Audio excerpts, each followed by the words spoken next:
마태복음 27장 우리 27절에서 44절까지 찾으신 줄 알고 저와 함께 한 구절씩 교도하도록 하겠습니다. 이에 총독의 군병들이 예수를 데리고 관정 안으로 들어가서 온 군대를 그에게로 모으고 가시관을 엮어 그 머리에 씌우고 갈대를 그 오른손에 들리고 그 앞에서 무릎을 꿇고 희롱하여 이르되 유대인이 왕이여 평안할지어다 하며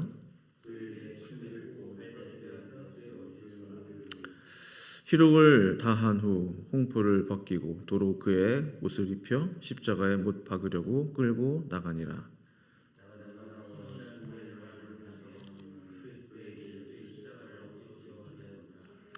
골고다 즉 해골의 곳이라는 곳에 이르러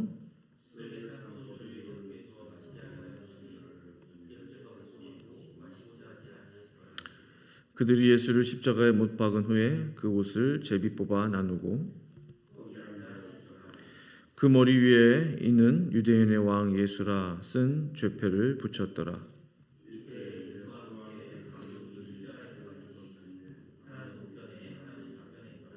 지나가는 자들은 자기 머리를 흔들며 예수를 모욕하여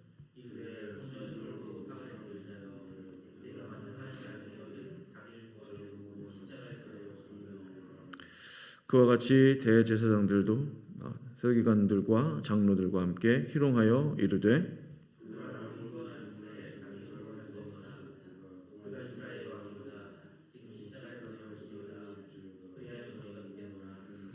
그가 하나님을 신뢰하니 하나님이 원하시면 이제 그를 구원하실지라.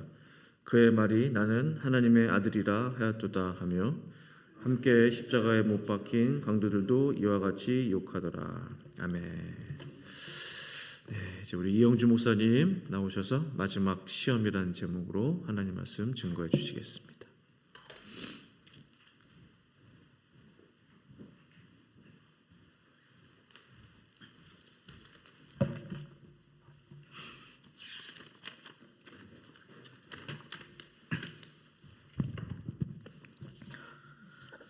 네, 저는 어렸을 때 소설을 즐겨 읽었는데요. 네, 어린 시절에 저는 소설을 보면서 이렇게 상상의 나래를 펼치는 것을 굉장히 좋아했던 것 같습니다. 제가 읽었던 소설들 중에서 저를 아주 깊은 생각에 잠기게 했던 소설이 있었는데 그 소설의 제목은 아마 여러분도 잘 아실 것 같은데 몬테크리스토 백작이라는 소설이었습니다. 네, 세계 명작으로 잘 알려진 소설이죠. 네, 사실 몬테크리스토 백작 이 소설은요, 달타냥이 나오는 삼총사로 잘 알려진 프랑스의 대문호인 알렉상드르 듀마가 1844년부터 1846년까지 연재한 연재 소설입니다. 네, 모험 소설이기도 하죠. 네, 이 소설의 줄거리는 나폴레옹이 유배지였던 엘바 섬을 탈출한 역사적인 날로 시작합니다. 1등 항해사였던 에드몽 당테스라는 사람이 자기가 그 1등 항해사로 있던 그 배의 선주였던 그 선주로부터 자신을 배의 선장으로 승진시키겠다는 말을 듣습니다. 네, 굉장히 좋은 소식이죠. 네, 그것으로 끝난 게 아니라요. 자신이 사랑했던 자신의 약혼녀와 결혼을 올리기로 결정이 됩니다. 네, 당테스에게는 인생 최고의 날이었습니다. 네, 근데 우리나라에 있는 속담이 프랑스에도 있었던 것 같아요. 네, 우리나라에 있는 속담 중에 사촌이 논을 사면 밭을 사면 땅을 사면 뭐 여러 버전이 있는데요. 네, 사촌이 땅을 사면 배가 아프다라는 속담이 있죠. 그 속담대로 이제 그 사촌이 땅을 샀으니까 배가 아픈 사람이 나타난 거예요. 동료 선원 중에 당글라스라는 사람이 있었는데요. 당글라스는 당테스가 고속 승진하는 데다가 아리따운 여성을 아내로 맞이하는 그 상황을 보고 당테스를 격하게 질투하게 됩니다. 그리고 나서는 심지어 당테스를 나락에 빠뜨려야겠다는 비열한 음모를 꾸밉니다.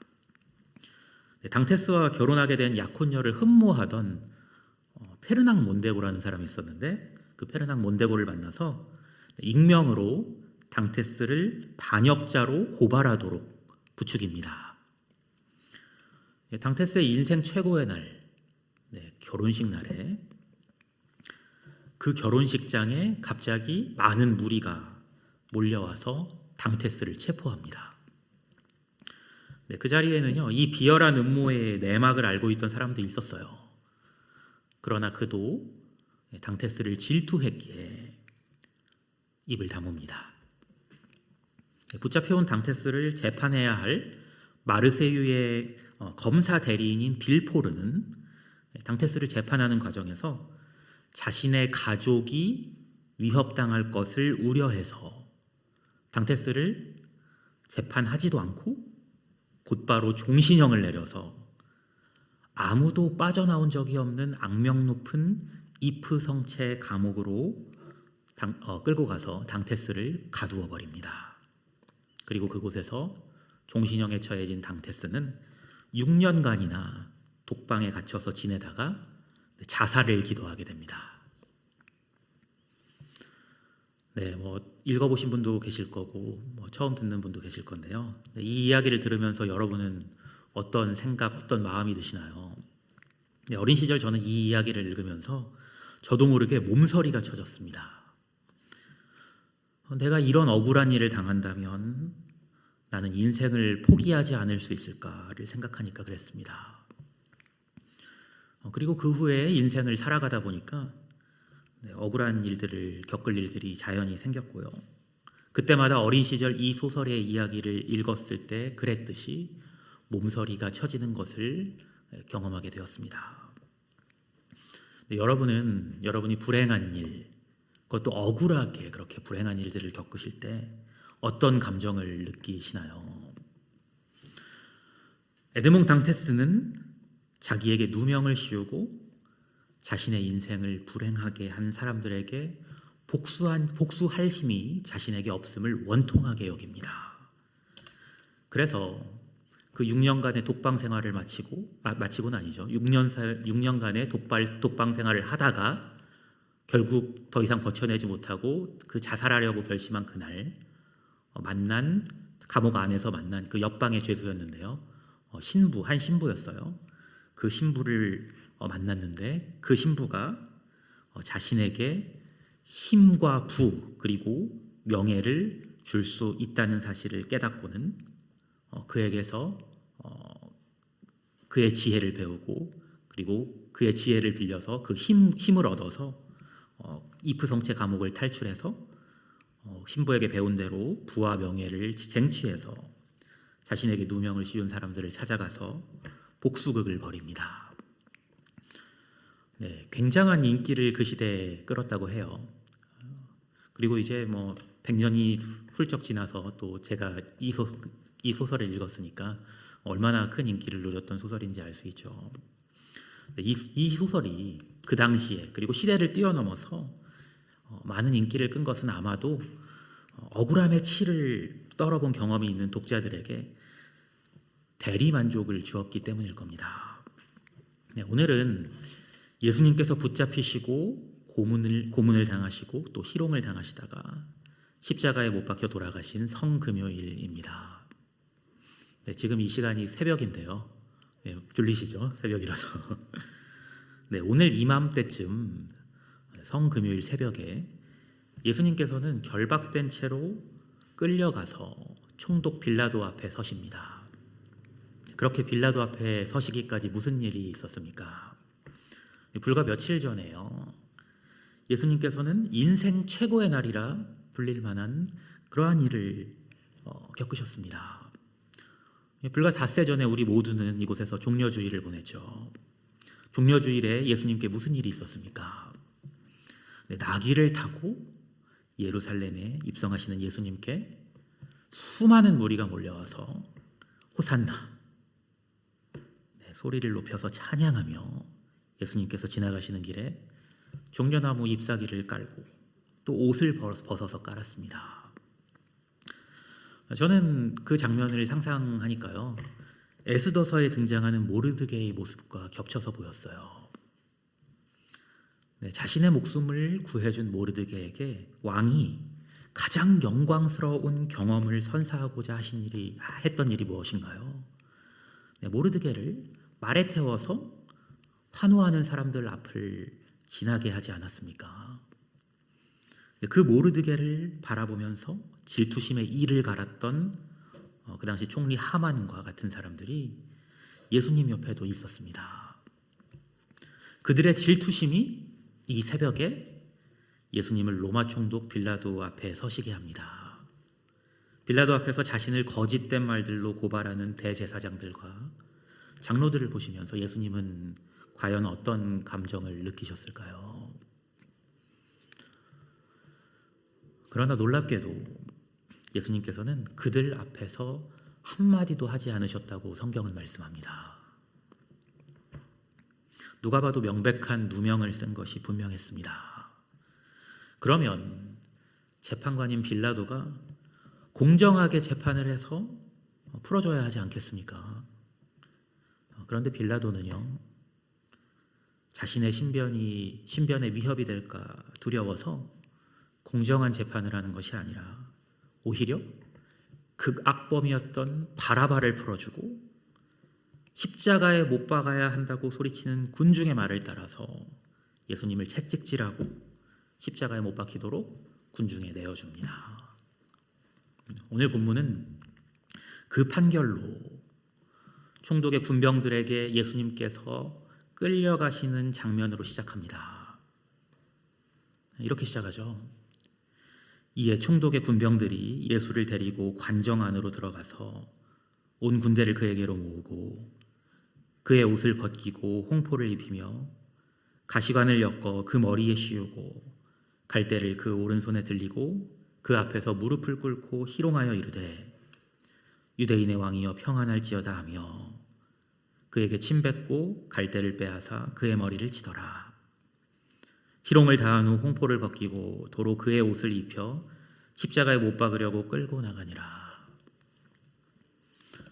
타인 앞에서 발가벗겨진 경험 해보신 분 혹시 계세요? 네, 목욕탕에서 말고요. 네, 이보다 수치스러운 일이 있을까요? 예, 여러분이 사람들 앞에서 발가벗겨졌다고 생각해 보십시오. 여러분은 어떻게 행동하시겠습니까? 어떻게든 알몸을 가리려고 이리저리 손을 흔들고 몸을 움츠리는 일 외에 달리 할 수 있는 일이 있을까요? 그런데 그렇게 수치를 당하신 예수님께서 당하신 일이 있는데 이번에는 예수님께 홍포를 입히고 가시관을 씌우고 갈대를 손에 들려서 그 앞에 군병들이 무릎을 꿇어요. 무슨 행동을 한 건가요?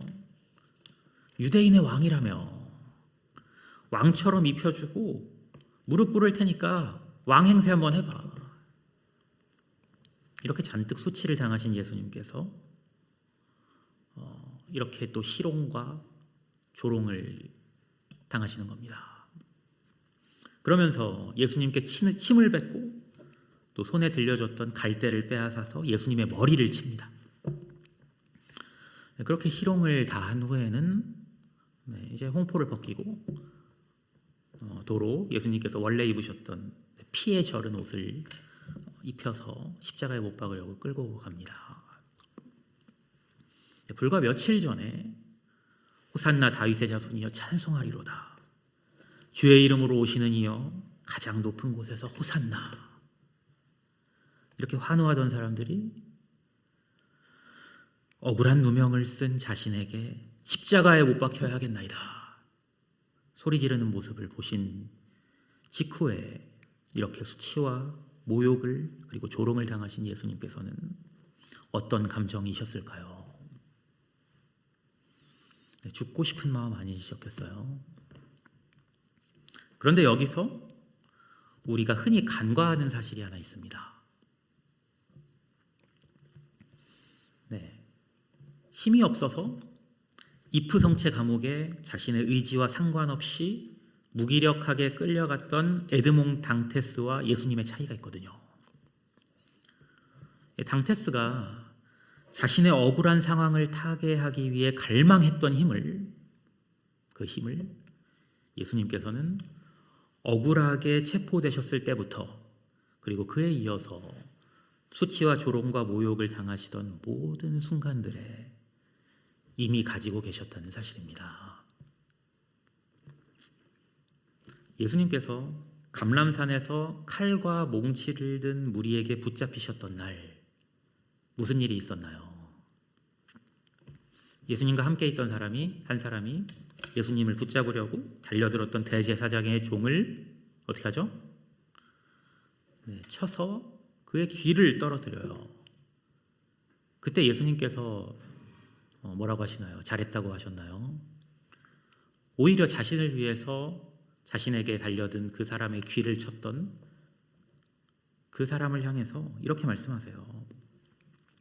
너는 내가 내 아버지께 구하여 지금 12군단 더 되는 천사를 보내시게 할 수 없는 줄로 아느냐.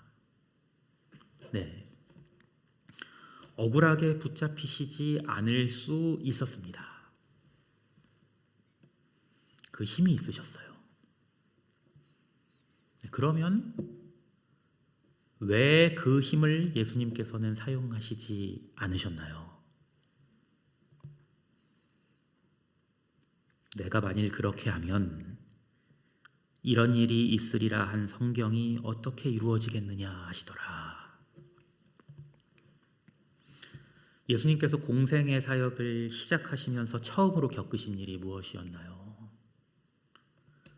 네, 먼저 광야로 들어가시잖아요. 거기서 무엇을 하시죠? 40일 동안 금식을 하시죠. 밤낮으로. 그리고 그 금식 40일 밤낮으로 하신 금식 직후에 찾아온 게 뭐였냐면 마귀의 시험이었습니다. 어떤 시험이었죠? 다른 게 아니라 하나님의 뜻을 이루기 위해서 힘을 사용하지 않고 고난을 겪는 시험이었습니다. 공생의 사역을 시작하시면서 40일을 밤낮으로 금식하신 예수님께 찾아온 것은 견딜 수 없는 배고픔이었습니다. 혹시 여러분도 지금 배고프신가요? 우리와 같은 연약한 인간의 몸을 입고 오셨잖아요. 그때 예수님께 찾아온 첫 번째 시험은 주변에 놓여있던 돌들로 명하여서 떡덩이가 되게 하라는 시험이었습니다. 그래서 먹을 수 있도록요. 예수님은 연약한 몸을 입고 오신 인간이었지만 동시에 하나님의 아들이셨기에 하시고자 하셨으면 그렇게 하실 수 있었습니다. 그러나 예수님께서는 여러분이 잘 아시는 대로 사람이 떡으로만 살 것이 아니요 하나님의 입으로부터 나오는 모든 말씀으로 살 것이라는 말씀을 따라서 그렇게 하지 않으시고 배고픔을 견디십니다. 이어진 시험이 있죠. 이어진 시험은 성전 꼭대기에서 뛰어내려서 천사들로 자신을 구하게 하라는 시험이었습니다.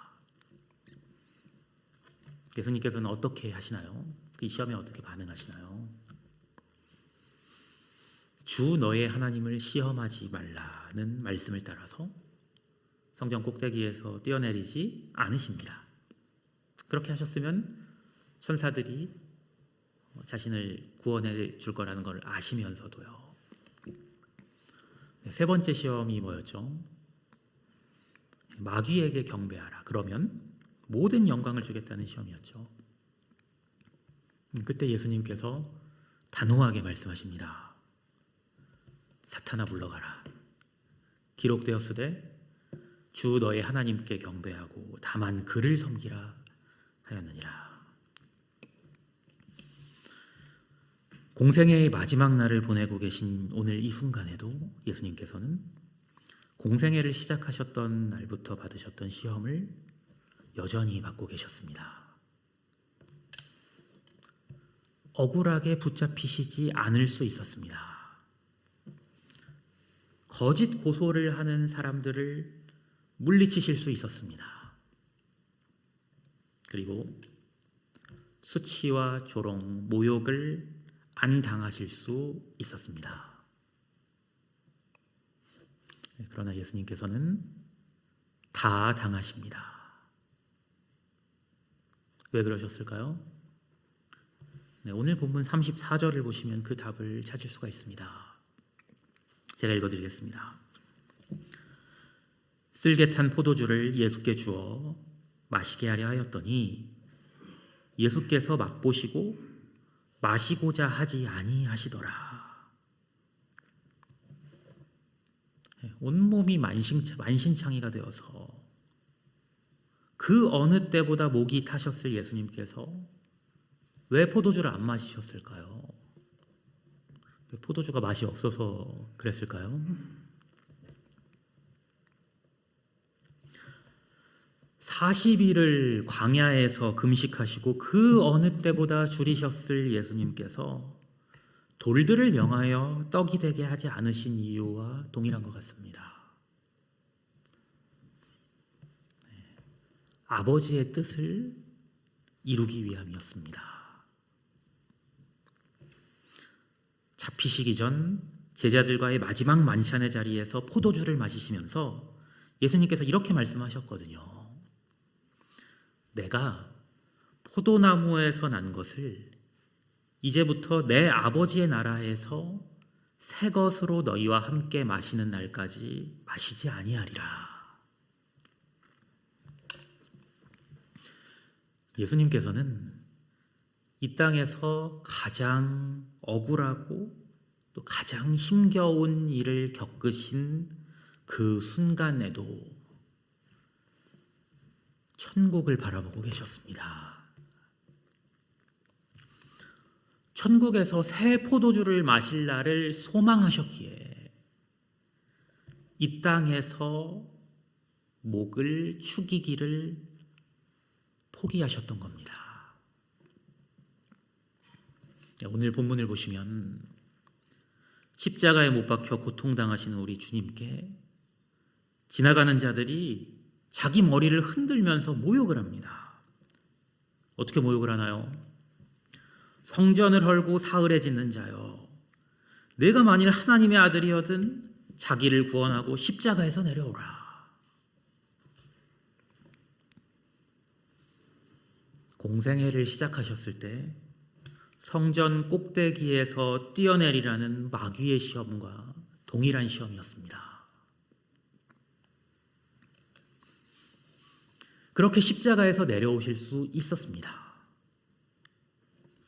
그러나 그렇게 하는 건 하나님이 아닌 마귀에게 경배하는 일이었기에 예수님께서는 그렇게 하지 않으셨습니다. 사람들은 계속해서 예수님을 향해 조롱합니다. 그가 하나님을 신뢰하니 하나님이 원하시면 이제 그를 구원하실지라.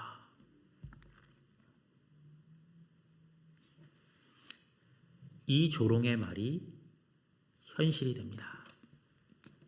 예수님은 하나님의 뜻대로 십자가 위에서 숨을 거두시지만 하나님을 신뢰한 그분을 하나님께서는 다시 살리심으로 구원하십니다. 사랑하는 여러분, 여러분은 이 새벽에 어떤 일을 겪고 계십니까? 우리 주님을 따라서 하나님을 신뢰할 때에 반드시 우리 주 하나님께서 저와 여러분을 구원하실 것입니다. 이것이 성금요일 새벽에 우리가 우리 안에 새롭게 해야 할 소망일 것입니다. 기도하겠습니다.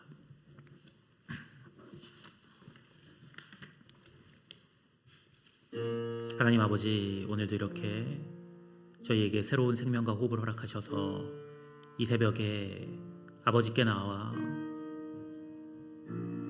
기도하게 하시고 또 아버지의 말씀에 귀 기울이게 하시니 감사합니다.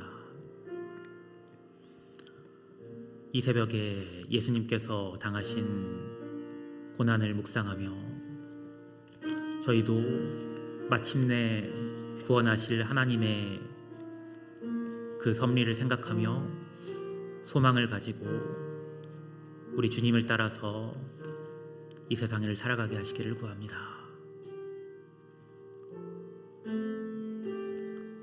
주님을 우리에게 보내주신 감사드리며 우리 주 예수님의 이름으로 기도드립니다.